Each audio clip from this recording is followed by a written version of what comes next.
Parecendo mais. Tá parecendo aquela batalha espiritual de Miguel para chegar em Daniel, né? Que saudade. Alguém tá me pecando. Olha lá o cara. Mas você deu uma olhadinha para ele ali com o que quer dizer alguém. Irmãos, vamos fazer a nossa sese para dar sequência ao nosso curso sobre o Reino de Deus. Vamos ler.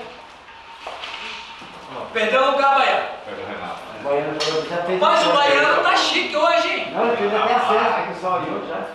Rapaz, olha Vai bem visitar o que médico. Chegou 7 horas da manhã? chegou às 7 horas da manhã. Tava valendo. Eu cheguei pegando o povo ali. Mas Mateus capítulo de número 13, versículo 18.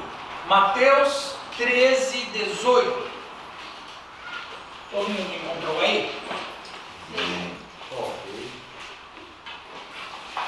Diz assim a palavra de Deus: atendei vós, pois, a parábola do semeador.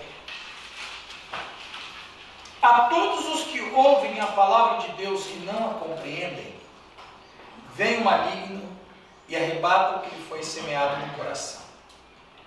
Este é o que foi semeado à beira do caminho. O que foi semeado em solo rochoso, este é o que ouve a palavra e a recebe logo com alegria.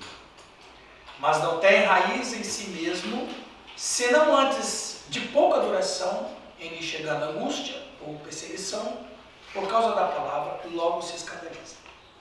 O que foi semeado entre os espinhos é o que ouve a palavra, porém os cuidados do mundo, a fascinação da riqueza sufocam a palavra e fica infrutífera. Mas o que foi semeado em boa terra é o que ouve a palavra e a compreende. Este frutifica e produz a 100, a 60 e a 30 por ano. Vamos orar? Senhor Jesus, obrigado por esta manhã maravilhosa. Senhor Deus, venha ministrar no coração da gente nesta manhã, através desse curso, que o reino de Deus esteja pulsando dentro de nós. Abençoa, Deus, esse tempo, nesta manhã, que venha trazer crescimento para nossas vidas, em nome de Jesus. Amém. Eu escolhi esse tema para a nossa sese pelo seguinte. Esse é um texto muito conhecido de praticamente todos aqui. Mas quando a gente usa esse texto na interpretação, usando o reino de Deus como hermenêutica, uma chave hermenêutica, a gente descobre umas coisas interessantes. Porque, na verdade, toda a escritura de Gênesis e Apocalipse, ela trabalha o reino de Deus. Toda ela. É que a religião e muitas questões vão ocultando a ideia do reino. Ok?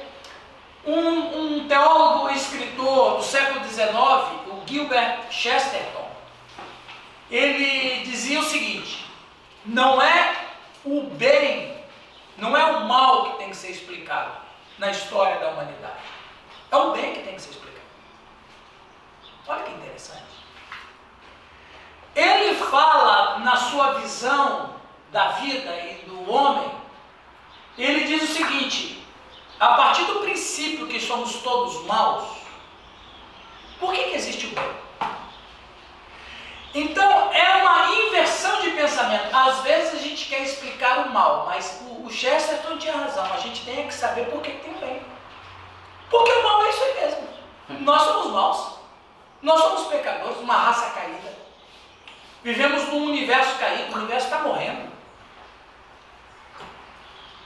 Não há nada no cosmos que seja uma coisa que não tenha traço da queda. Tudo está em queda. Então o Chesterton ele fala, temos que descobrir por que existe o bem. Por que eu estou usando o Chesterton para começar essa nossa reflexão, essa nossa sese? Porque quando o reino de Deus chega, ele chega para ocupar um espaço que está ocupado. O que está ocupado nesse mundo?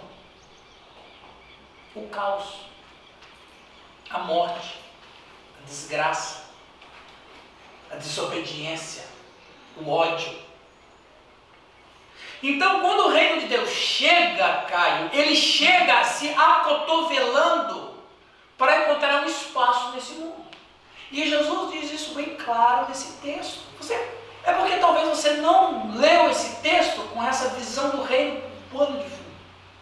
Ele vai dizer, há três coisas que estão no mundo e que têm que ser vencidas para que o reino de Deus alcance um espaço aqui nessa vida.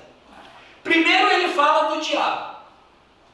Depois ele vai falando, ele fala do diabo, depois ele fala sobre a rocha, depois ele fala sobre os espinhos. Então, observa, Jesus, quando ele ensina a parábola do semeador, a semente é a semente do reino, é o evangelho do reino. Então, é como se ele estivesse chegando e dizendo com todas as letras a seguinte afirmação: o reino de Deus, quando chegou aqui, ele chegou aqui para mudar a história. E para ele mudar a história, ele vai ter que brigar com o mal que está aqui dentro. Então, ele começa dizendo que o primeiro inimigo do reino é o maligno, né? Daqui a pouco a gente fala sobre isso.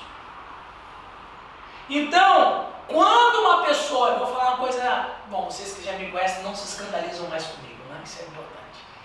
Quando uma pessoa acha uma igreja, Satanás não se incomoda. Eu estou frequentando uma igreja, agora eu estou bem. Ótimo, Satanás, que bom, que bênção, é isso aí mesmo. O que Satanás se preocupa é quando a pessoa encontra o reino. O reino é que faz a diferença na nossa vida, não é a igreja. O cara pode estar lá na igreja e as configurações da vida dele continuam cheias de pecado. O cara ser batista, luterano, presbiteriano, seja o que for, Assembleia Vitória, não tem problema nenhum não, o diabo não se incomoda o cara sendo desses aí. Mas quando ele encontra o reino, aí Satanás se preocupa. Porque é o reino que faz toda a diferença na vida do ser humano. Então aí a gente pode observar que o primeiro inimigo que o reino de Deus encontra é Satanás. E Satanás está pronto para tirar o que foi semeado. Veja, ele não impede a semeadura. Ele não tem poder para impedir a semeadura. Mas ele tem poder de tirar a semente. E quando ele não tira a semente, Jesus vai dizer que ele semeia o joio. Então, a gente observa nesse texto que Satanás, o nosso inimigo, ele não impede que as evangelizações sejam feitas, ele não tem esse poder, mas ele pode fazer com que a palavra na vida do Filipe seja retirada. Porque a Bíblia vai dizer que o que vence Satanás é a Bíblia, porque ela é a espada do Espírito. Então ele não pode vencer o reino, mas ele pode tirar. Não sou eu que estou dizendo isso, é Jesus que está falando. Se Jesus está falando, a gente não discute. Então aqui, o reino de Deus chega quando Satanás está aqui, sendo ele o príncipe. A gente já viu isso no curso passado, não nas vidas passadas, né? Nas aulas passadas. Na outra encarnação. Né? Nós vimos aqui que o diabo, ele cooptou o homem na rebelião e fez com que o governo que Deus deu ao homem, o reino que Deus deu para o homem, né? Nossos pais, Adão e Eva, deram para Satanás. Por isso que ele é o príncipe desse mundo. Então o reino de Deus chega e agora ele tem que brigar com o que está aqui. Então aí é o Satanás. A outra coisa que o reino de Deus está brigando é no versículo de número 21,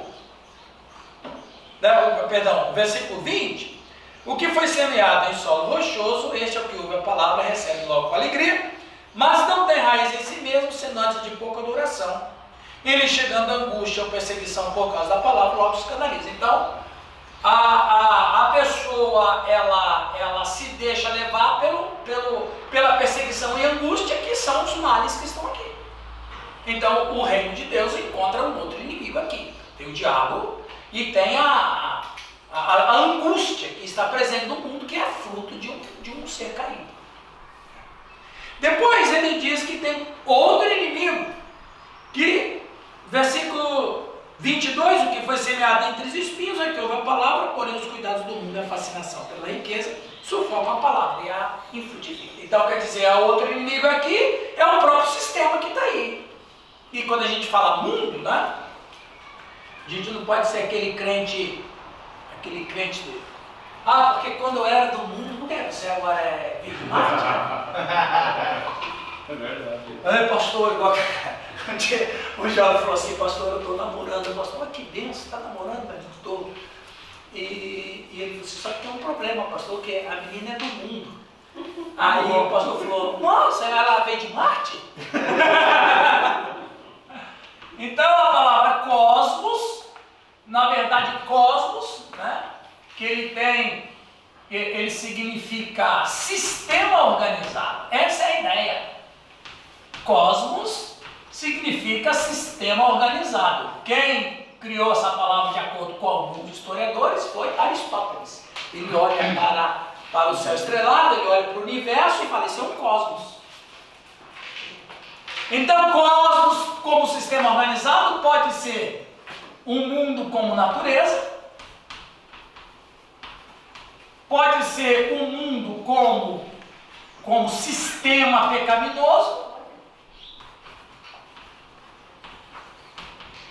ou o mundo pode ser pessoas. Porque Deus amou o mundo de tal maneira. Por que pessoas é cosmos? Porque todos nós vivemos num sistema organizado. O nosso corpo humano é um sistema organizado, é um cosmos. Por isso que existe a empresa de cosméticos, porque o rosto é um sistema organizado, né? Então, irmãos... Mas geralmente quando se trata desse sistema organizado aí, no caso, tem a ver com esse sistema organizado de todas as esferas, da mídia, tudo contrárias à palavra de Deus. Não, sim, não, veja, sistema organizado... Certo. Ou de forma neutra. Não, ele independe, você tem que fazer a leitura do contexto para descobrir que sistema é. Então, se você está estudando astronomia, então é um sistema organizado, que Aristóteles vai dizer é um cosmos. Então é um conceito. É um conceito genérico. É um conceito genérico. Se estiver estudando humanidade. Exatamente. Dependendo do contexto, você descobre onde que ele está inserido. Então, a natureza é um sistema organizado. Você olha a natureza, aí você estuda isso em cosmologia, né? Daí você tem um sistema pecaminoso, que é não ameis o mundo nem as coisas que há no mundo, que é essa ordem de pecado, né? essa ambição, enfim, toda essa queda que é patente aos nossos olhos. Busca do termo. A corrupção, etc. Prostituição, tudo isso que sistema aí, corrupto que está aí, que é não ameis o mundo nem as coisas que há no mundo. E pessoas, né?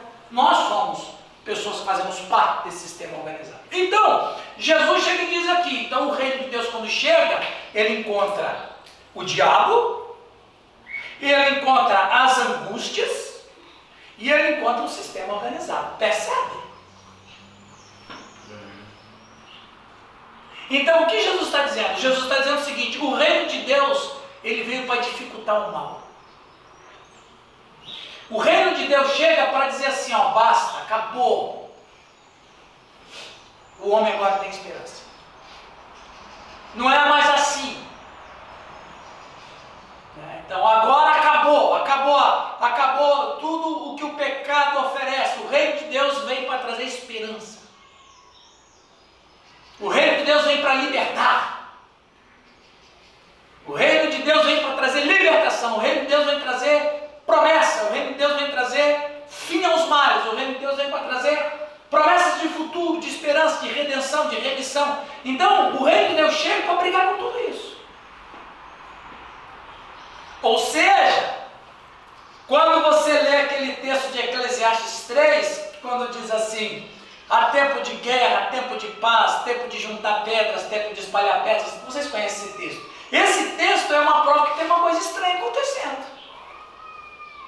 Porque se você partir, Caio, do princípio que o pecado trouxe a desgraça, obviamente pela lógica humana, se o pecado trouxe a desgraça, não deveria ter nada de bom, eu não poderia ser feliz, eu não poderia conhecer o amor, a justiça.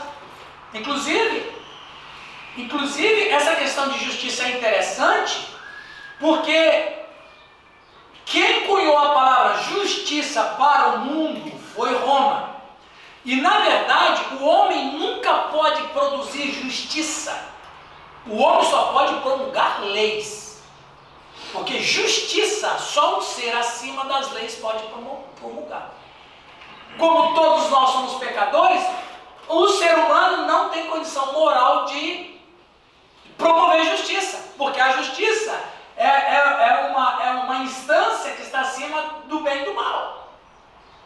Quem é que promove justiça mesmo? Deus.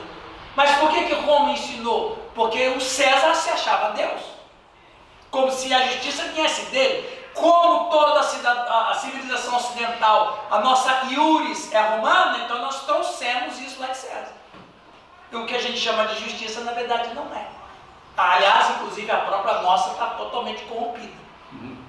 Então, por isso que não dá para dizer que a justiça, na verdade, a gente pode promulgar leis, não justiça. Porque justiça só pode dizer quem não peca.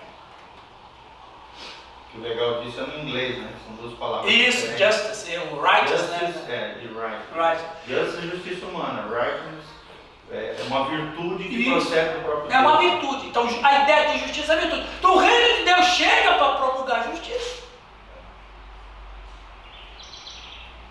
Aí você vai entender um monte de textos bíblicos, um monte de fala do Cristo, principalmente o Mateus 6,33, 34. Buscai, pois, em primeiro lugar o seu reino e sua Justiça. Ou seja, procura fazer com que a sua vida esteja pautada de acordo com a justiça do reino de Deus. Agora, comida, bebida, isso é religioso que se preocupa. Deus dá o pão aos seus filhos quando eles estão dormindo. Ok, meus irmãos? Amém? Amém. Então essa é a nossa pequena César, para a gente começar a nossa aula, né? Aí vocês que são pastores, quiserem pegar e fazer o esboço aí, trabalhar isso aí, fica à vontade. O Fernando não veio hoje. Né? Ah, o Fernando, o Zé Carlos não veio hoje. Não, ele pegou da Neuza hoje, tá tranquilo. Fez o quê? Pegou da Ah, Neuza. ele pegou da Deus. Muito bem, meus irmãos, alguém quer compartilhar alguma coisa? Fica à vontade dessa pequena César nossa. O Sim. reino, Jesus estabelece o reino e, na sua opinião, mestre Irã, Meu pai, não ouvistes tal coisa. Esse só. onde a igreja errou que se tornou um sistema organizado? A sua resposta será satisfeitíssima, respondida no próximo aula, onde nós vamos falar sobre perigos que enfrentam igreja e reino de Deus. Bom, Ok? Então eu não posso te responder, não é que eu não posso, por uma questão até mesmo de argumentação, deixa para a aula, do próximo encontro, que eu vou falar sobre perigos que enfrentam a igreja e reino de Deus. É que eu sei, Vocês vão não ficar Não dá para dar um escandalizados. spoiler, não? Posso dar um spoiler. O primeiro perigo que enfrenta a igreja e reino é a igreja pensar que ela é o reino. Ela não é o reino. Ela faz parte do reino, mas ela não é o reino. Esse é o primeiro perigo. O segundo perigo é a igreja pensar que ela É a única é a única que possui o reino. Não é verdade. Deus é o trabalha. caminho. Deus trabalha. Então, a gente vai tratar muito isso com profundidade, inclusive. Eu até quero que se você quiser trazer colegas pastores para vir aqui, para a gente desensinar. Porque quando a gente fala sobre o reino de Deus, a gente tem que desensinar. Para depois ensinar o que é antes, né? A prova, o pastor falou sobre a questão da pessoa estar na igreja, não incomoda o diabo, isso é muito verdade. É Né? claro que é. Porque enquanto você não entende exatamente o que é o reino, nada vai acontecer, você não incomoda ele com nada. Não, o texto foi bom, Marcos, você se reportar a isso, porque o texto que eu li no capítulo 13, ele diz assim: a todos os que ouvem a palavra do reino e não a compreendem. O cara não compreende, então antes que o cara compreenda, o diabo vai tirar. Então, vocês aí, pastores que estão com novos convertidos na igreja, abram os olhos. Abram os olhos. Abram mesmo, porque o diabo está trabalhando 24 horas. Dá para lembrar a passagem dos discípulos do caminho de Emaús, né? Sim. Andaram com Jesus, mas reconheceram ele e andaram com Jesus, não reconheceram porque o que estava no coração deles não era o reino. O que estava no coração deles era a aspiração política. Que pena, né? Que a gente pensou que a gente ia se livrar de Roma e não era. Que pena que, na verdade, essa distorção de pensamento, de ensinamento, né, leva as pessoas a viver esse evangelho status, né? Isso, Ou seja, isso. procurando lugares para ter um status, né? Uma igreja grande, uma igreja que tenha nome, que tenha status na sociedade, ou seja, é um evangelho totalmente distorcido. Não, esse aí, a gente vai tratar, traga seus colegas pastores para eles virem aqui ouvir coisas interessantes sobre os perigos que enfrenta a igreja e reino de Deus. Tá escuro para vocês? Pastor, mas a estrutura seria um opcional, né? Não é um negócio que vai... O que é? A estrutura, igual o pastor falou da igreja ali, questão de estrutura, que o povo busca hoje, pode até ser um pouco mais. O que a igreja oferece mesmo é cada ambiente da cidade tem um público, né? Então eu acho que vai muita característica também.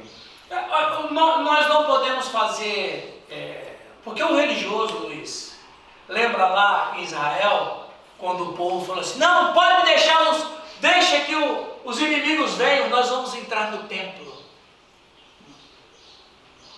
Deus vai nos proteger, e o Senhor falou, entra lá para vocês verem o que vai acontecer. Mas a gente vai falar disso aí bem certinho. Outra coisa que eu entendo é que antes da estrutura vem um mover de Deus, né? Não adianta nada você ter uma estrutura sem o mover de Deus, mas com o mover de Deus, automaticamente gera-se uma estrutura em Deus. Agora, foi bom, Luiz, você falar isso, foi muito bom. Porque no caso a pessoa, o que ela busca? Ela tem uma família, tem filhos, uma igreja tem estrutura para criança, estrutura para mulher. Não, isso aí não tem problema, cara. Hoje, o requisito hoje de uma igreja local hoje tem que ser bem amplo. Né? Agora vocês se entendem porque que a oitava está pujante lá, né, cara? A Asa Leste, eu vou te contar. Lá o cara não passa calor mais. Senta numa cadeira confortável, tem pastores, é fantástico. Água com gás, né? Mas o que é? Mas viu, tudo isso a gente vai tratar com inteligência, lucidez, Bíblia e amor, ok? Igreja como espetáculo hoje em dia muitos, né? Vamos deixar isso para a próxima aula. Próximo, boa. O reino chegar, então o reino de Deus chega e ele precisa começar a dar ares da sua presença no mundo caído. Nunca esqueçam, gente, nunca esqueçam, nós vivemos no mundo caído, esfacelado. Então, quando o reino de Deus chega nesse mundo caído, ele chega para trazer uma proposta. Lembra? Isso é muito importante.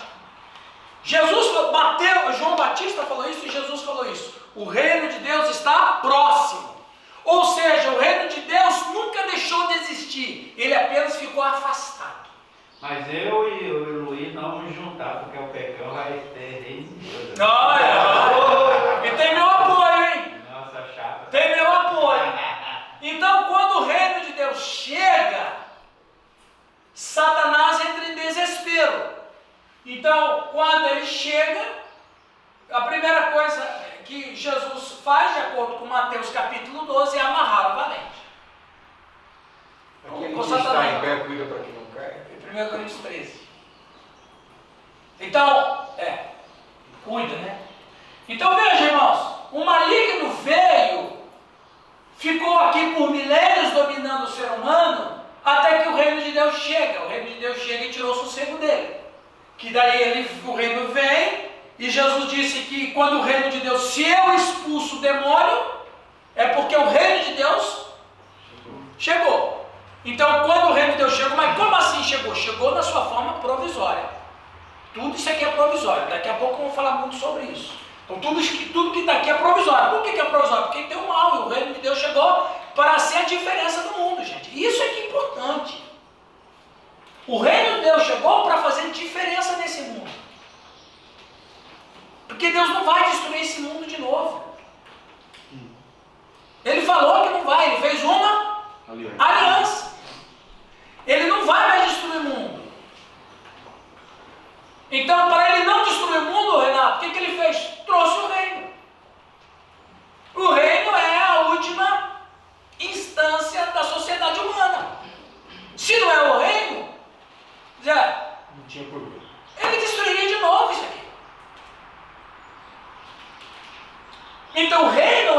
ordens que Deus está dando para a humanidade se converter dos seus maus caminhos e sair desse sistema pecaminoso.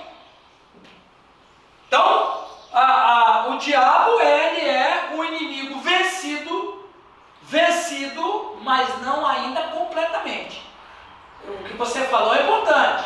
Tem gente que fala, porque o diabo está derrotado. Não, ele está meio derrotado.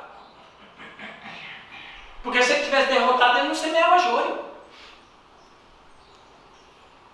Então ele está meio derrotado. Ele só vai ser derrotado mesmo quando o Senhor voltar, quando o reino de Deus for absoluto. Ele está condenado, mas não está ainda cumprindo a sentença. Não, exatamente. Por isso que Jesus vai vir como leão. Porque as pessoas gostam de cantar para o leão. Eu quero cantar para o cordeiro, porque o leão não é para nós. O leão, o Cristo como leão, é uma figura para o ímpio, o diabo. Não é para o crente. Jesus não é o leão para nós ele é cordeiro. Aliás, ele não vai vir para nós, ele vai vir para acabar com a história da civilização caída. Então ele vai vir mais para os ímpios do que para nós. Essa é a lógica da volta dele. E só não destruiu completamente a terra porque existe um poder que limita ele. Claro. De Deus. Claro. Então, você observa essas questões e você fala assim, uau, mas é isso aí. É que o brasileiro é muito romântico, entende? Passional, ele não é lúcido com as coisas. Ele é muito passional, Ou seja, tudo de bom que ainda Deus faz é pelo reino. É pelo reino. Isso, Rio. Deus só não acaba com tudo por causa do reino de Deus que está aqui. A chuva é pelo reino. Tudo. E daqui a pouco eu vou dizer mais coisas do reino que talvez você não sabia. Então o reino chegava. Jesus venceu o maligno.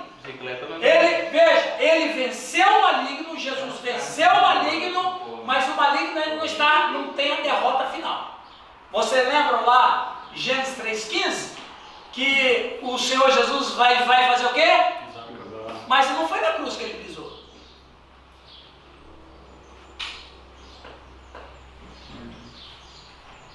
Quando é que ele vai pisar na cabeça da serpente? Quando a última trombeta soar.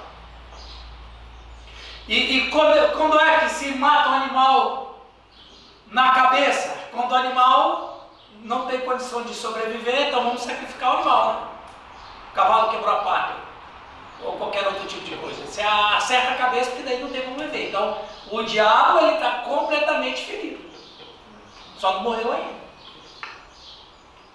E quando Jesus voltar, é o golpe de misericórdia. Chefiando as forças que se opõem à vida do reino está Satanás, cujo nome hebraico quer dizer adversário, mais precisamente um acusador diante do tribunal. Então, Satanás não é nem nome, é um apelido.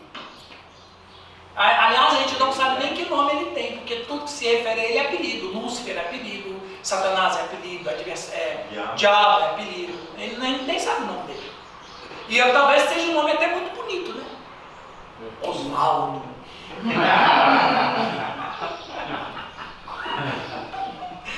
Mas o nome dele é muito engraçado. Esse é engordador mesmo.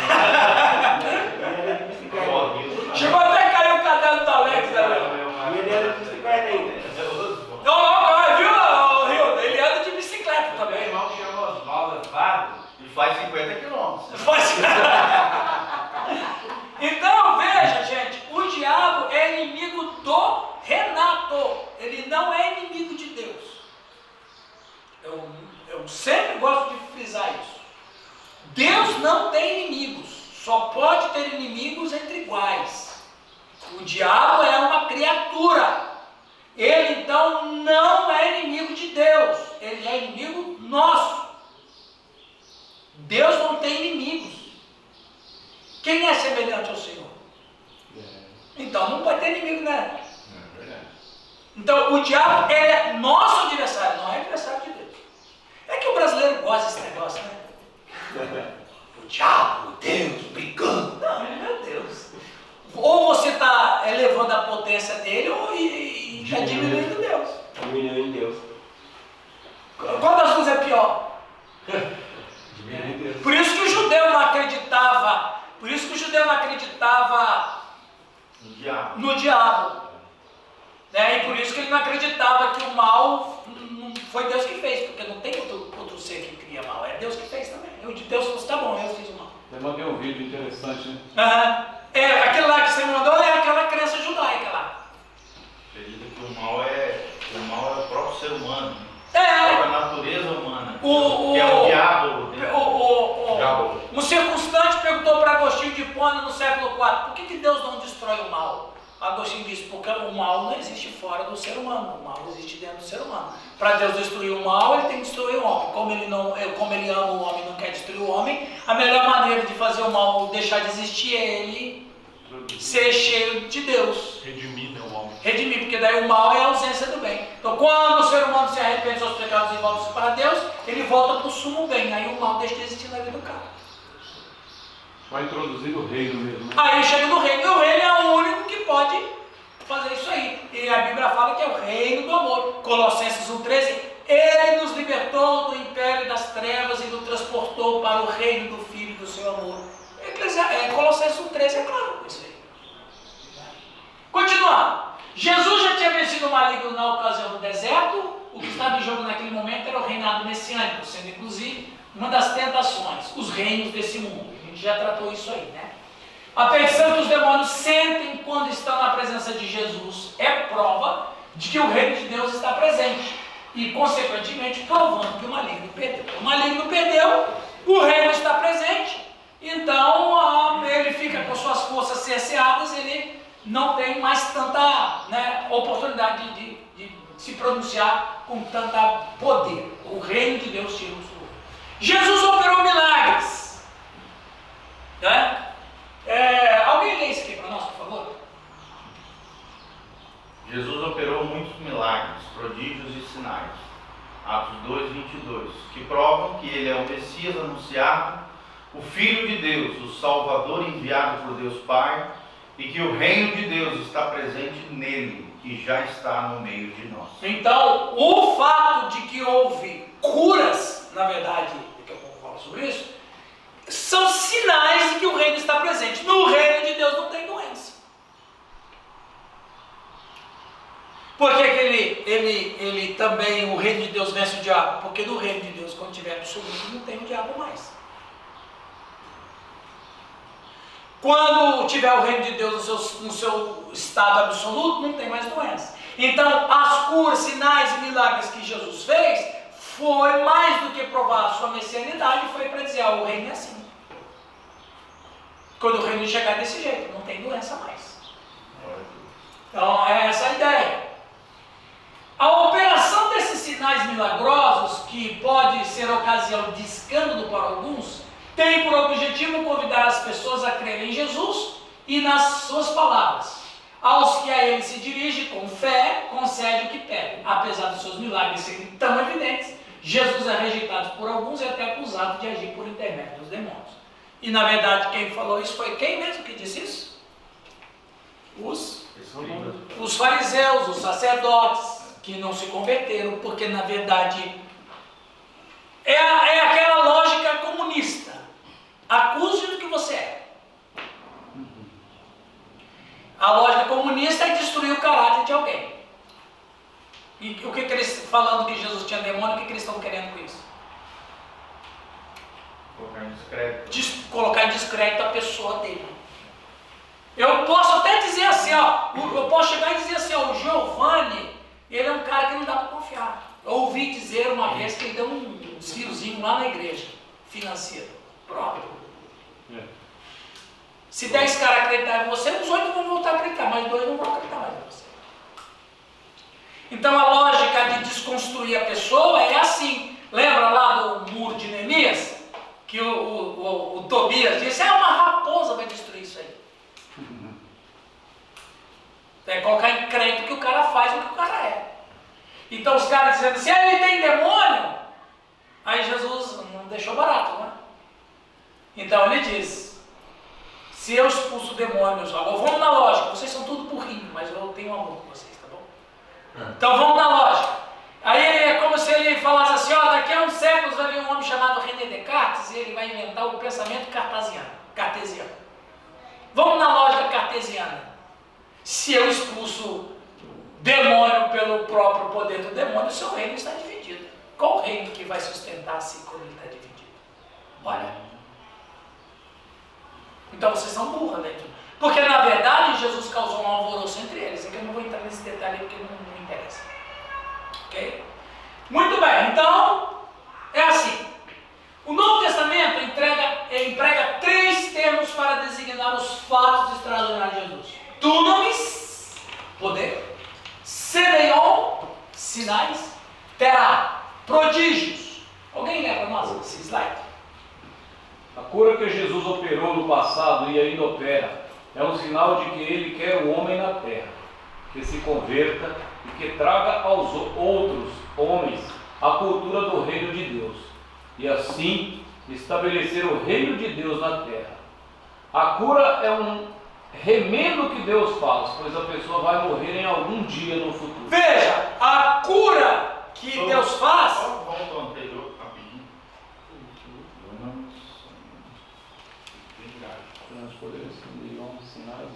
Terá.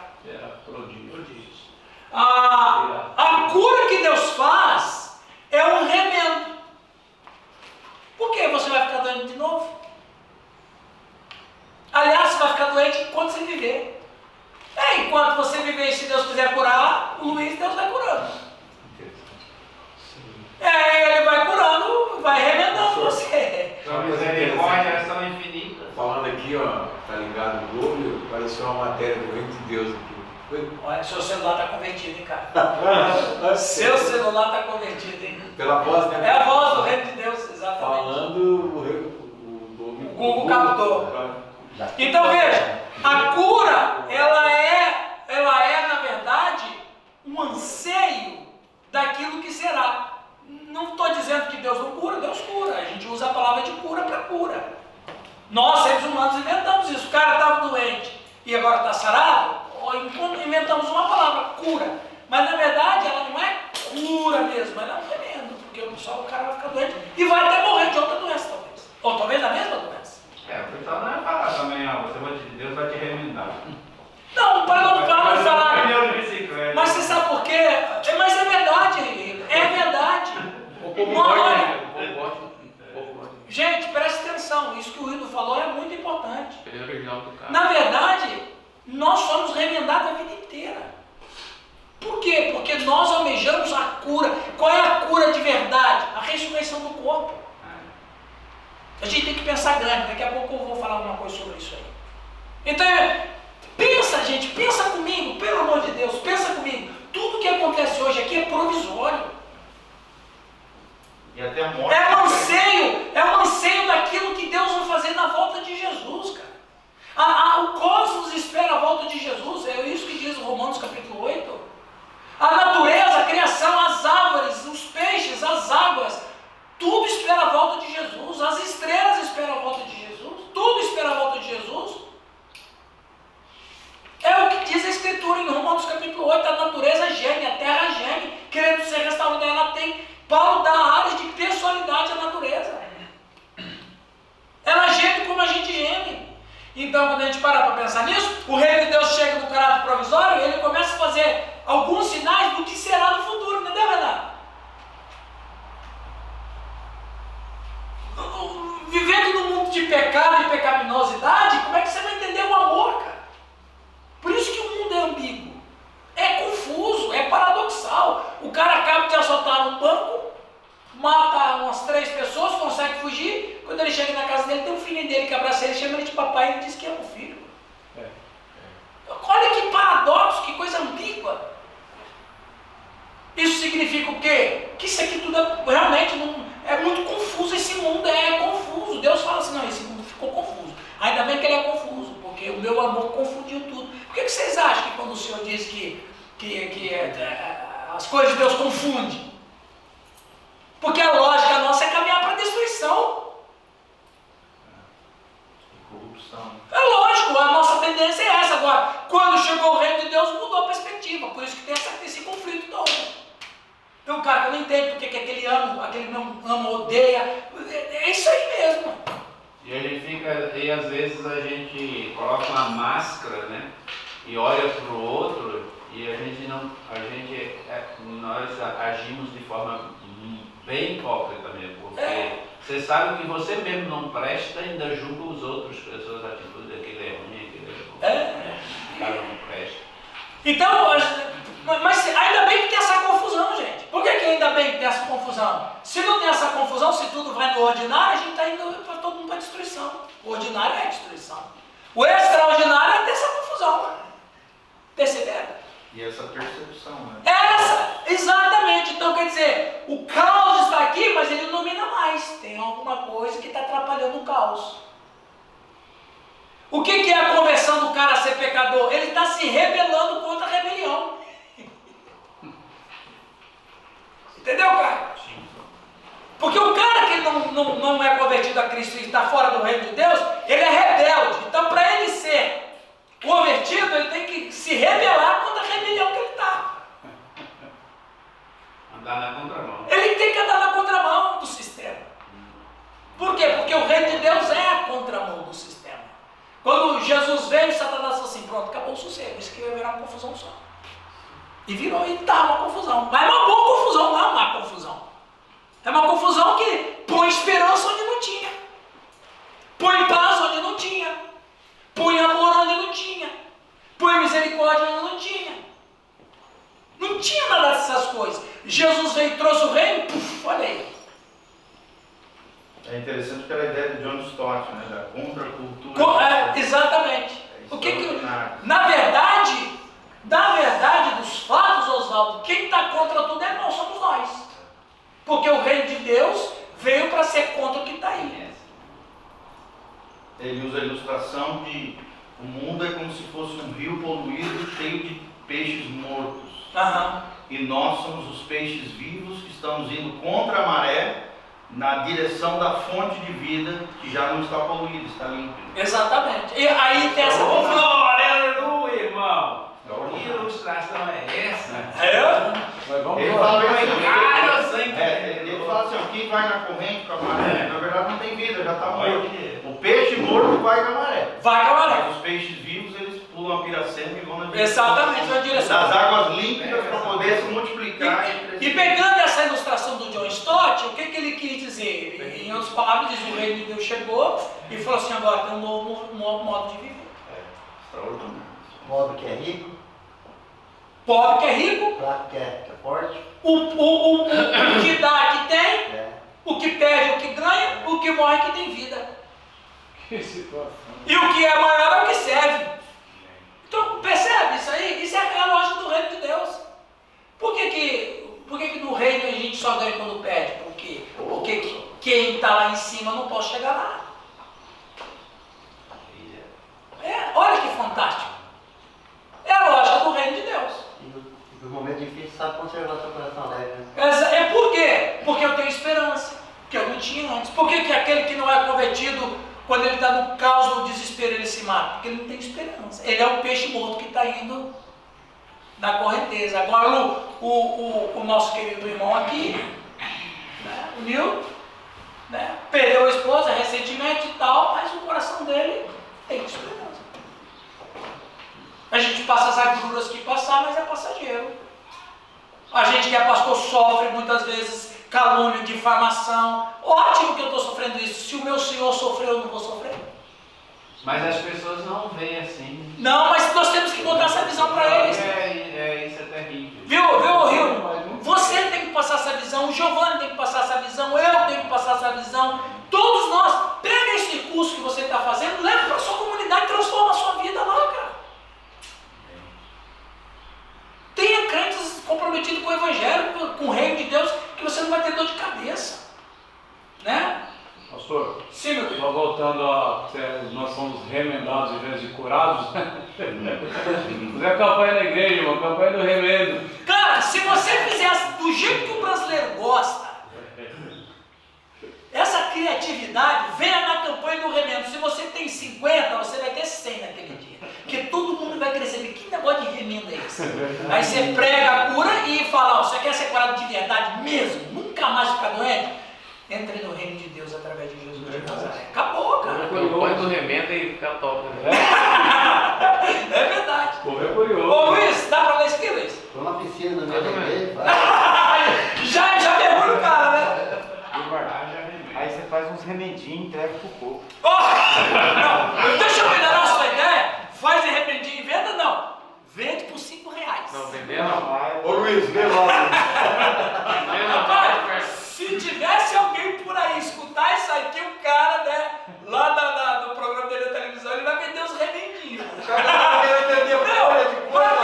Pra quem vende feijão milagroso, vender remendinho é fichinha, pô. Aí escreve assim, Na você oitava toma também essa. vender a folhinha de talvez. Lê logo, Luiz. Tem que querer ser tu remendado. Luiz, leia aí, por favor. Velox nós desvio. Jesus, que não veio abolir todos os males da terra, libertou ainda assim certas pessoas dos males terrestres, da fome, da injustiça, da doença e da morte, entendendo assim que, quando chegar na altura da realização final do reino de Deus, todos esses males irão desaparecer. Antes que o Luiz continue, isso aqui que é a grande questão importante da nossa vida. A volta de Cristo é a última ação de Deus na história caída do homem, onde tudo será restaurado. Continua, Luiz. Aliás, Jesus operou sinais messiânicos, veio para libertar os homens da mais grave das escravidões, a do pecado, que os entrava em sua vocação de filho de Deus e causa todas as suas escravidões humanas. Exatamente. Então, por que fala sinais messiânicos? Porque naquele reino, quando o Senhor voltar a segunda vez para restaurar tudo, é o Messias, é o ungido que fez isso. Essa é a nossa expectativa, né? E deve ser a nossa expectativa. Essas curas eram sinais da vinda do reino de Deus e anunciavam uma cura mais radical. A vitória sobre o pecado e a morte pela ressurreição de Jesus. Na cruz, Cristo tomou sobre si o peso do mal e tirou o pecado do mundo. A presença do reino era evidente, tanto dos milagres como na pregação de Jesus. E pelo seguinte fato, os milagres foram vistos e a pregação ouvida. E assim tornou-se claro que o reino de Deus estava presente. Mateus 4:23, alguém pode ler para nós? Mateus 4:23, Mateus 9:35 e Mateus 3:16 eu já li. Mas Mateus 4:23, alguém pode ler para nós? 9:35. Leia lá. E percorria Jesus toda a Galileia, ensinando nas suas sinagogas e pregando o evangelho do reino, e curando todas as enfermidades e moléstias entre o povo. Pregava o evangelho e curava. E não curava e pregava o evangelho. Ele pregava o evangelho e curava. Qual é a ligação que ele faz da pregação do reino com a cura? No reino, quando tiver absoluto, é assim. Não vai ter doença mais. O ato de cura nem era um ato ativo, né? Porque a mulher do fluxo de sangue, ela que tomou a atitude de tocar por conta da fé que ela tinha, e ela foi curada, porque ela tocou alguém que representava a presença do reino de Deus, né? Então não foi Jesus que olhou para ela e falou: eu vou te curar. Ele não apresentou a cura, ele carregava a cura. Por quê? Porque ele é do reino de Deus. Ele é o reino de Deus. Então, exatamente, Caio. Ela toca nele porque ela tocou no reino. No reino não tem doença. Entendeu? A lógica da coisa? No reino não tem doença. Se tocar não exatamente chegou e tocou, na verdade, né? Ela tocou nele no sentido de que ele tem alguma coisa que está me atraindo. O que atraía nela e atraía em todos? O poder do reino, a presença do reino.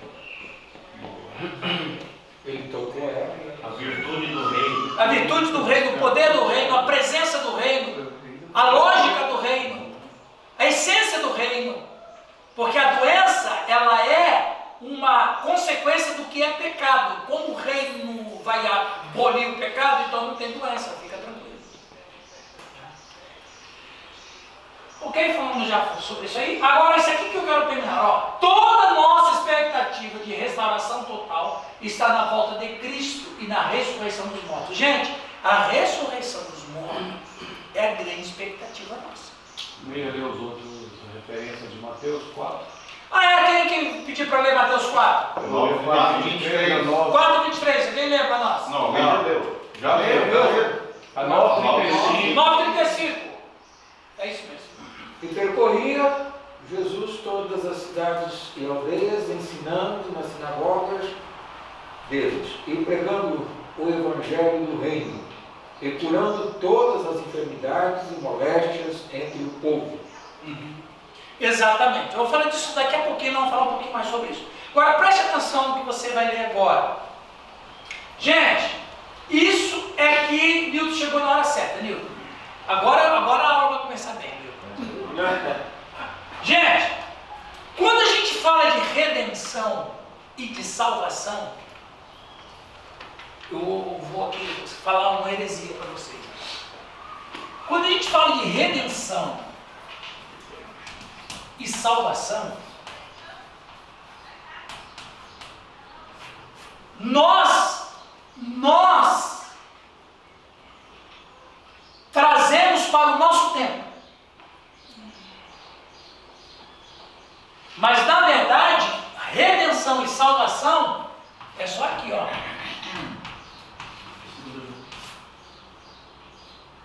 É só na segunda vinda.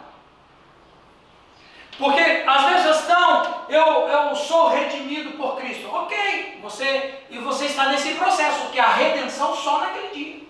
A salvação só naquele dia. Mas se eu morrer, eu estou salvo. Bom, você vai estar salvo naquele dia. Hoje, você, por causa de Cristo, que você está no reino, você vai para o céu e esperar ele voltar.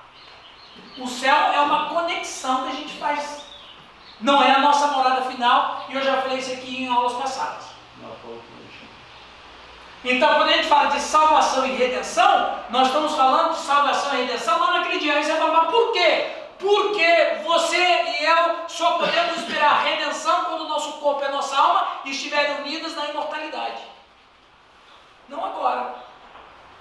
O corpo vai estar perecendo, a sua alma vai estar no céu. Gente, e a nossa alma ir para o céu é um sistema incompleto.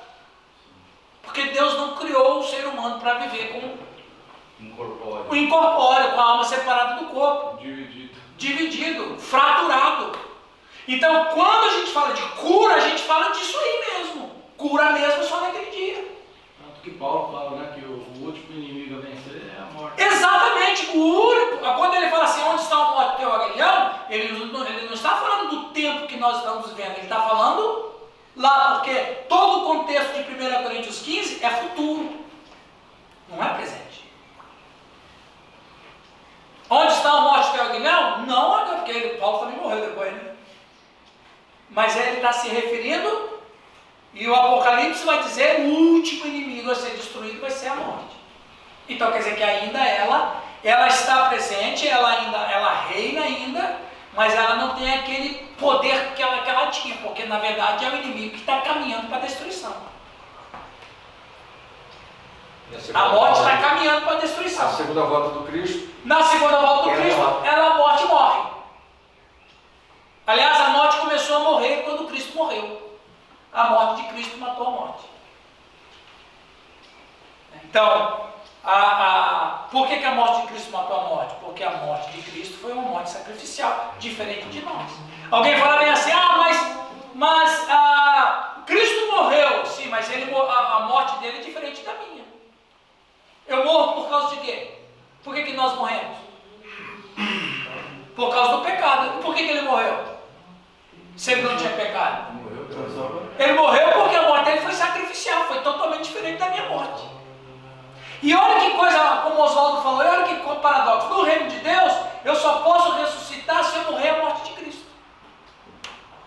Quando é que a gente morre a morte de Cristo? Quando você mata o seu eu. Logo já não sou eu que vivo. Mas essa é a morte de Cristo. Foi em Cristo. Entendeu, gente? Então, quem é que vai ressuscitar? Quem crê no Senhor? Tá, é quem crê no Senhor, mas mais do que quem crê no Senhor, quem vai ressuscitar é quem morre a morte de Cristo. Ele mesmo disse isso, né? Paulo também vai dizer isso. Que é necessário morrer em Cristo para ressuscitar como Ele.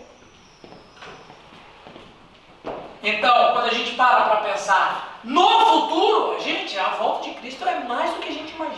Quando a gente não ensina o Evangelho na sua totalidade, a gente engana as pessoas e faz elas viverem uma parte do Evangelho. Isso. E no dia da chamada final que elas vão descobrir Exatamente. que elas nunca estiveram no reino. Eu só corrijo a palavra que você usou, a gente engana. Porque na verdade a gente não engana.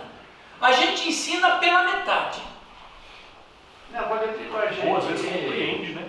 Você disse. Alguns Cara, é de propósito mesmo. ah, não, alguns é. Ah, isso é com Porque eles certeza. querem ser amigos da sociedade Isso. do Egito. No Egito não existe lugar pra gente. Não existe, exatamente. Agora, a sua palavra foi excelente, Hildo. É isso aí mesmo.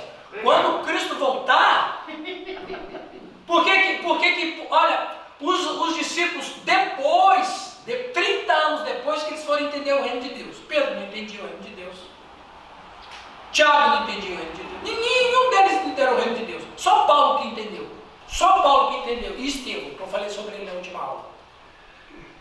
Os caras foram entender o reino de Deus 30 anos depois.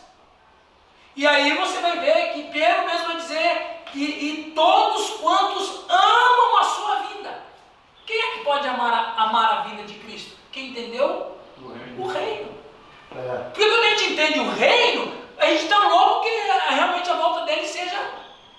Fala, Oswaldo. Porque a gente só pode desfrutar do reino quando a gente entende, né? Exatamente. O poder do reino, o amor do reino, a presença do reino, as esperanças do reino, a promessa do reino. Exatamente isso aí, cara. Isso que você falou é certíssimo. Agora, por que eu devo amar a volta de Cristo? Porque a volta de Cristo é a restauração total de tudo que foi perdido, principalmente o governo de Deus. Olha que coisa interessante, cara. Você vai estudando assim, sem pressa, né? Sem O pressa. cosmos Você quer sem perde o pressa. governo de Satanás. Hã? Com a segunda vinda de Jesus, o cosmos perde o governo de Satanás. Total e absoluto. E por quê? Olha lá.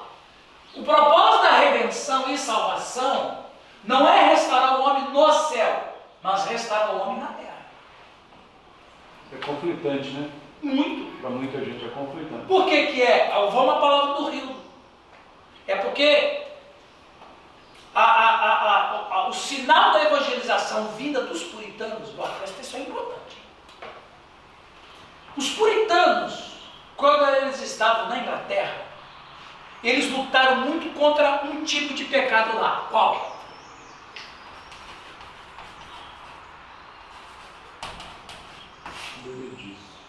Os caras eram alcoólatras na Inglaterra.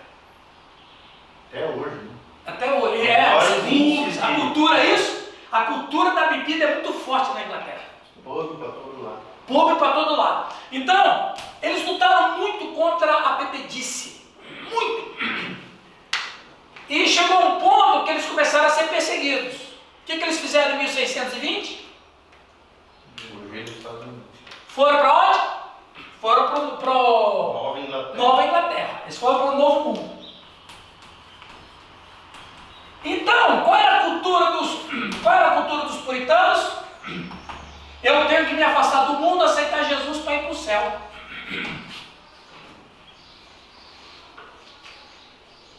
Então, na mente deles, e eles não estavam errados, só estavam errados na metodologia e não na essência, mas na metodologia, os caras falavam assim, não, mas quem bebe não vai para o céu. A gente tem que converter a Cristo para ir para o céu. Eles vão para o novo mundo, qual é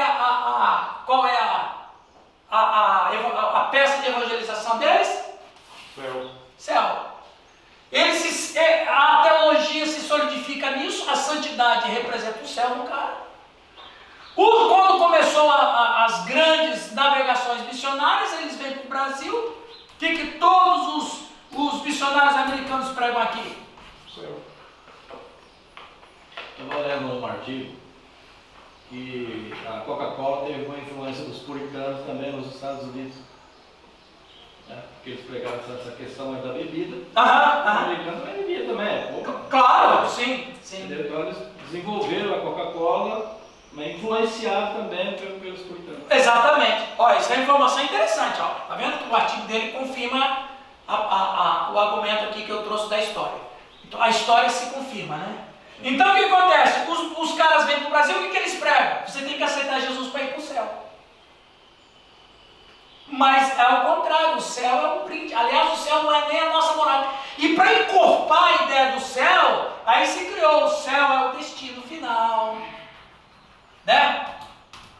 Ué, se o céu é o destino final, para que a gente vai ressuscitar então? Tá pra viver no céu. Mas não como? Mesmo? Ficava a aula lá, né? Pelo amor de Deus. Não tem sentido.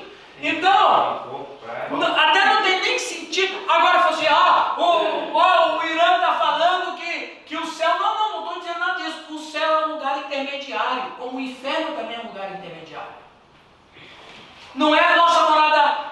Na nossa morada final, a morada do ser humano não é nem no céu nem no inferno, porque até os caras que estão no inferno vão ressuscitar também. Se o testemunho de Jeová ouvir isso aí, fala assim, eles estão se convertendo. Não! Veja, o que acontece? Quando a gente para estudar sobre heresias, você vai pegar alguns traços dos heréticos que eles têm razão. Por exemplo, você pega o romanismo, é herético, mas eles não negam que Jesus é Deus. Você pega lá a teologia do adventismo, eles têm muitos ensinamentos antibíblicos, mas eles falam que Jesus é Deus. Então, E que Jesus voltará. e que Jesus voltará, inclusive até fazem mais marketing do que nós. E olha que isso fazem ainda errado. Mas, então, se você vai pegar todos os grupos que se consideram ser heréticos, eles têm alguns pontinhos que combinam. Como essa dos TJs, é verdade, eles não têm razão. Eles têm razão num sentido. Por quê? Vamos ver aqui, ó. Mas restaurou o homem na terra. Agora é a diferença. Com domínio e culto a Deus de forma perfeita. Vamos ver isso aqui, ó. Vi novo céu e nova terra. Agora, por que novo céu? Prepare-se para uma baita heresia agora. Ela já está se fazendo até o sinal da cruz ali agora. Irmãos, preste atenção. O céu passou por 3 estágios. Tinha o céu pré-pecado. Qual é o estágio desse primeiro céu pré-pecado? Quando Satanás estava lá. Onde foi feita a rebelião contra Deus? No céu. Então o céu já não foi a mesma coisa mais. Deixa se restaurar.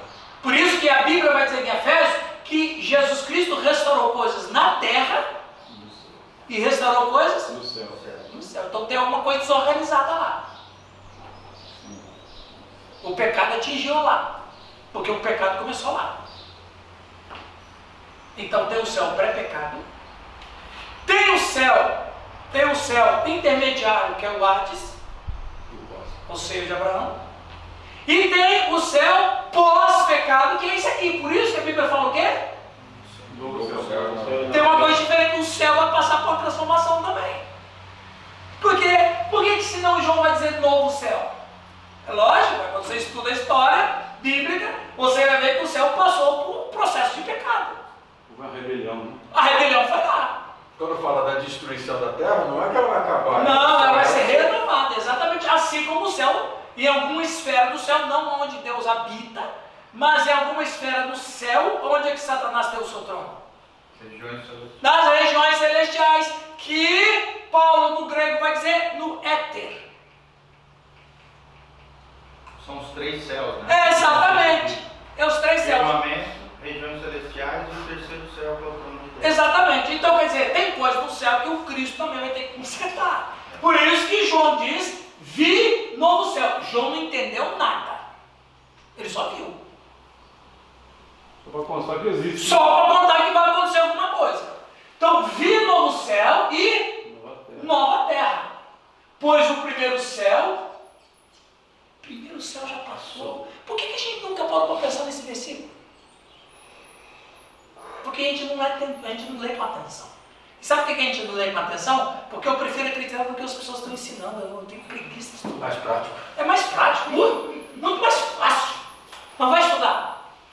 Vi novo céu, pois o primeiro céu e a primeira terra passaram. Por quê? Porque o primeiro céu e a primeira terra foram corrompidos pelo pecado. Onde o pecado atingiu, a volta de Cristo vai trazer o quê? Restauração. Esse diabo fez um estrago. Fez. E o mar já não existe. Apocalipse Apocalipse 21. Ó, gente, nós estamos indo quase para o cafezinho, né? Alguém lê para nós esse slide? Enquanto tudo e todos os homens não forem submetidos ao reino de Deus, e enquanto não houver novos céus e nova terra, nos quais habita a Justiça. a igreja peregrina, igreja na terra, auxiliada e guiada pelo Espírito Santo. Espírito Santo, continua a aguardar a realização final do reino de Deus. Veja, na verdade, o que a igreja militante tem que viver e pensar e estabelecer a sua vida? Aqui. Eu tenho que esperar, enquanto não chega, eu vou vivendo para Jesus e vou estendendo o reino de Deus à medida que eu prego o Evangelho. À medida que eu prego o Evangelho, eu vou estendendo o reino. E quanto mais pessoas que converteram a Cristo são pessoas que vão estar no reino, e essa é a minha aspiração. Mas quem é que sofre? Qual é o crente que sofre? Quando o crente só fica olhando para essa terra. Paulo vai dizer em Romanos 8,18 o quê? Alguém lê para nós? Romanos 8,18. Aí você vai entender por que ele disse que tudo posso naquele que me fortalece. Lá, o que diz Romanos 8,18? Porque para mim tenho por certo que as aflições desse tempo presente não são para comparar com a glória que em nós há de ser revelada. E o que estimulava o apóstolo Paulo? O reino de Deus que será absoluto. Por isso que o cara não estava nem aí, o cara sofreu de todo lado, continuou pregando o Evangelho, o cara é apedrejado, continuou pregando o Evangelho, o cara vai preso, continuou pregando. Por quê? Porque ele tinha uma grande expectativa. E olha, gente, quando ele diz ali que o sofrimento do tempo... Ele é o cara que eu talvez não poderia dizer o que ele falou. O sofrimento do tempo presente, porque em comparação a ele eu não sofri nada. Nem talvez aqui nenhum de nós sofreu o que ele sofreu. Por causa de Cristo. Então o cara fala com categoria. Aí eu sei o que eu estou falando. Por isso nos incentiva a continuarmos mesmo diante das acusações. Exatamente, continua firme, porque vale a pena. Porque aquilo, quando o reino de Deus for absoluto, vocês vão ver que glória que é. Eu estou querendo ir para lá mesmo. Amém. Então, quando a pessoa aceita Jesus, é o princípio da conversão. É o princípio, exatamente. O cara que converte a Cristo, ele deu o primeiro passo para a restauração. Ele agora converteu. Verdadeiramente quando ele estiver no reino. No reino. Agora o reino está nele, ele está no reino, ele está feliz. Deus vai mudar a vida dele, a perspectiva dele, o pensamento dele, a ideia dele. Ele vai fazer parte da igreja, como o corpo de Cristo, aquela coisa toda. Mas a vida dele vai sempre pensando na redenção final. Pastor, Sim, meu querido. voltando só um pouquinho sobre os puritanos, que pregavam contra exatamente os exageros do bebedice. Nós pregamos hoje Também. mas é pecado na Bíblia. Olha, todas as coisas me são lícitas, mas nem todas me convêm. Sim. Todas me são lícitas, mas não me deixarei dominar por nenhuma delas. Certo. A gente entende que o princípio da bebida é destruidor. Né? Isso é, lógico, é um assunto que vai muito debate, mas alguém pode beber uma coisa aqui, beber uma coisa ali. Fica à vontade. Agora, a palavra benedice já é o exagero. Então, eu entendo o seguinte, que aqui nós temos um irmão, né, que na sua vida pregressa, antes de conhecer a Cristo, esse sujeito aí pergunta para ele depois por quê. Ele te conta. Não, também já fui. Não, mas também você já foi, Estou tentando ajudar e me justificar. É entender, porque assim, eu não vejo como um pecado que às vezes as pessoas perguntam. Na Bíblia, posso te dizer que a bebida é um pecado? É pecado? Não, se você falasse que a Bíblia, não existe um versículo que é pecado, mas existe tanta questão cultural, existe tanta questão de lapso de tempo, de outra questão de bebida também, existe a questão da própria essência da bebida, como é que ela era, como é que é agora, como é que foi, como é que não é. Então, agora, como ele disse, a bebedice é o exagero, tudo que é exagerado na vida. Mas partindo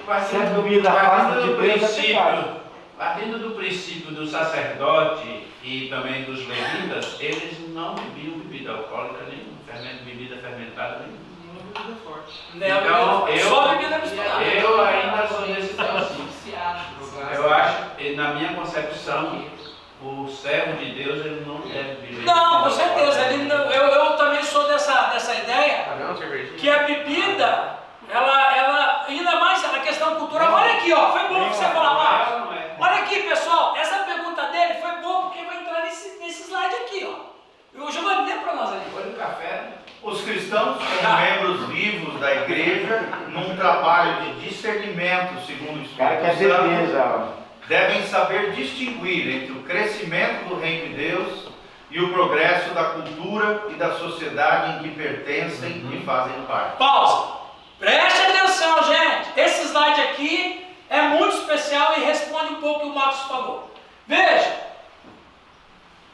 Deve saber distinguir, o cristão deve saber distinguir entre o crescimento do reino de Deus e o progresso da cultura e da sociedade. De que maneira? Por exemplo, você sabe que no mundo ocidental, um dos pilares da sustentação da sociedade ocidental é o conceito judaico-cristão. Por exemplo, liberdade de expressão, direitos humanos, mas direitos humanos de verdade, não esse direito humano da esquerda, o direito humano de verdade, direitos humanos, fraternidade, Igualdade. educação, saúde, e tudo isso é herança da fé cristã. Por quê? Porque a fé cristã, ela está encharcada do reino. Isso significa o quê? Que uma sociedade, para ter progresso, ela precisa ter nas suas bases princípios do reino de Deus. Mas eu não estou falando aqui do cara se converter, não é isso. Vamos aqui ser pé no chão.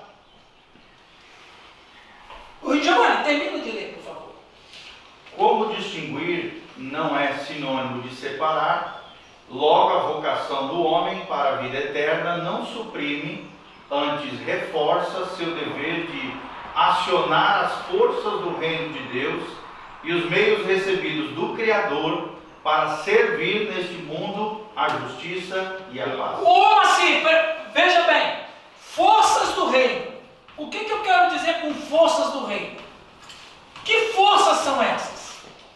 Que forças são essas? São todas as forças que vão servir para o progresso e a autopreservação do ser humano. Que forças são essas? As leis, o Estado, mas o Estado justo, o Estado, as escolas, hospitais,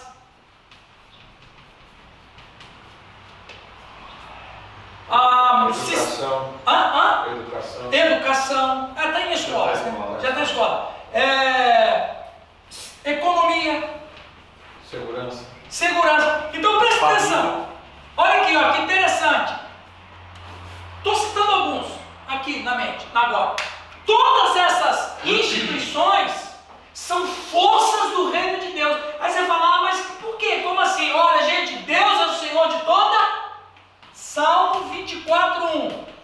Ao Senhor pertence a terra e tudo que nela se contém. Quando ele povoou isso aqui com os seres humanos, como se ficaram eivados de pecado, Deus coloca no coração dos seres humanos dispositivos para progresso e autopreservação.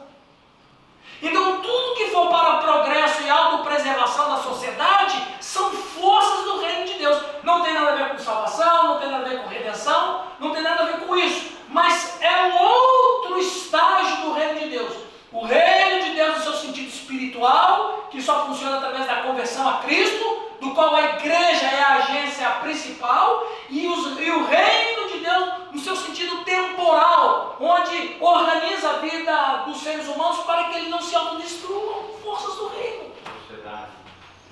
Sociedade.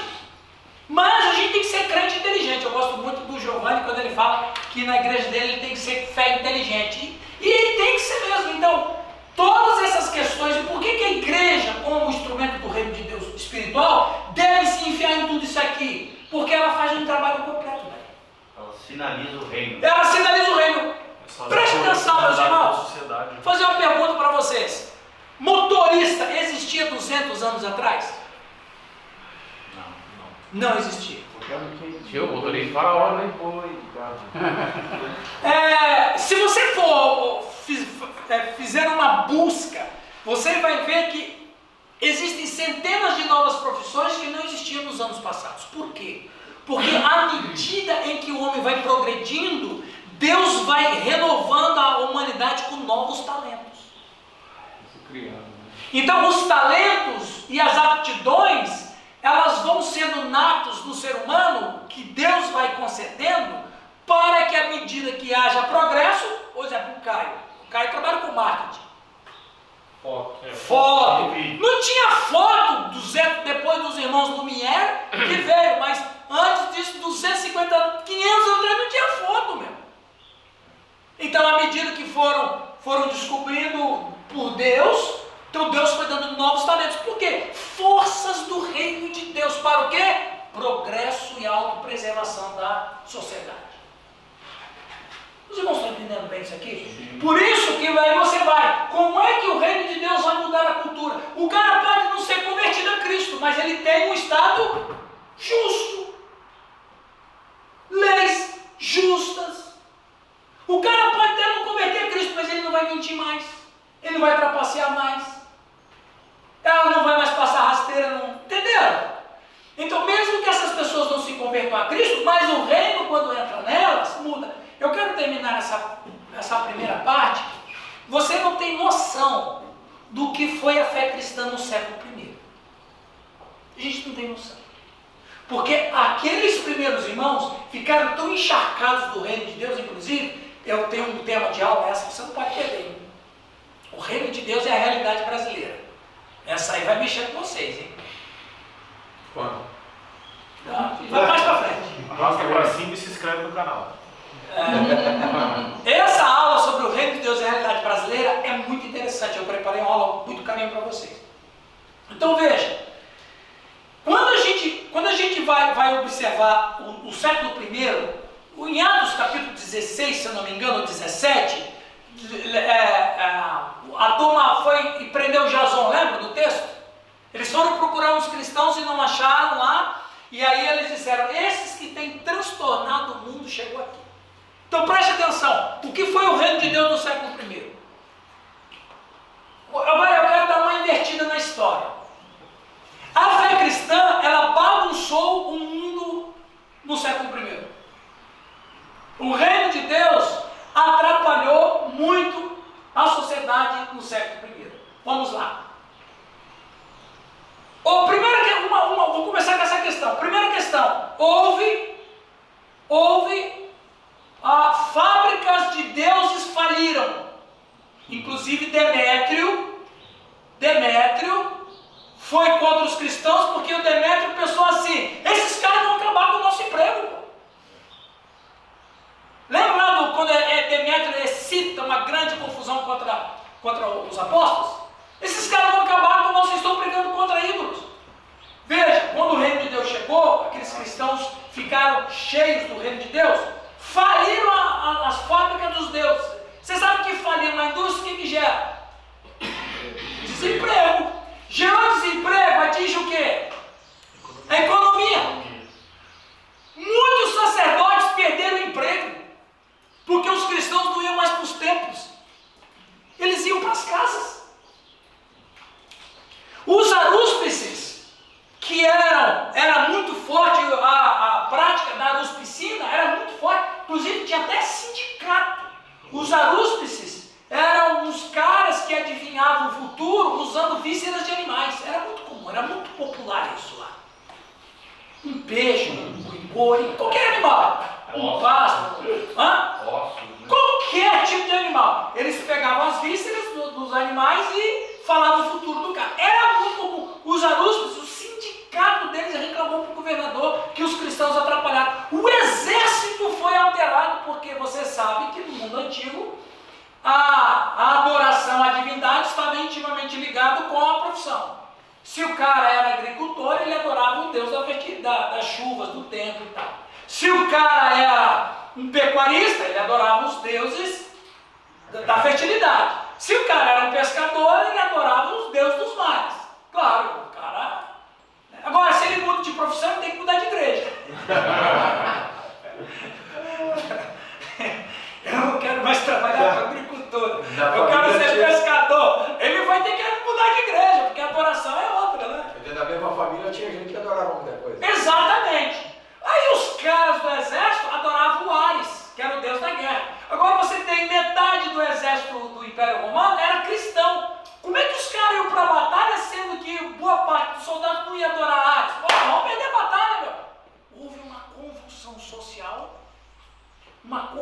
econômica, uma convulsão no militarismo, uma convulsão na sociedade. O reino de Deus, quando chegou, ele trouxe uma nova perspectiva e todos esses vícios da sociedade foram abolidos. Olha nós aqui. Senão até hoje a gente está procurando o arúspice. O próprio escravismo, né? O próprio escravismo. A economia romana. A outra, o mapa familiar foi alterado, porque naquela época, no século I, os maridos, por obrigação de cultura, tinham que ter prazer com prostitutas. A esposa só servia para gerar filhos legítimos, ou seja, era uma chocadeira, literalmente. Ele ia ter prazer com as prostitutas. A mulher, a esposa, não tinha nenhuma obrigação de dar prazer para o marido. O prazer que o marido sentia era com as prostitutas. Era uma questão cultural. E Paulo luta tudo isso aí pela fé cristã, pela presença do reino de Deus. Então, quando você para observar, o reino de Deus, quando chegou, mudou o quê? A sociedade. A sociedade. Mudou a sociedade. Então, quando nós estamos imergidos nessa sociedade, a gente tem que fazer diferença. Amém, meus irmãos? Vamos dar uma pausa aí. Depois a gente volta.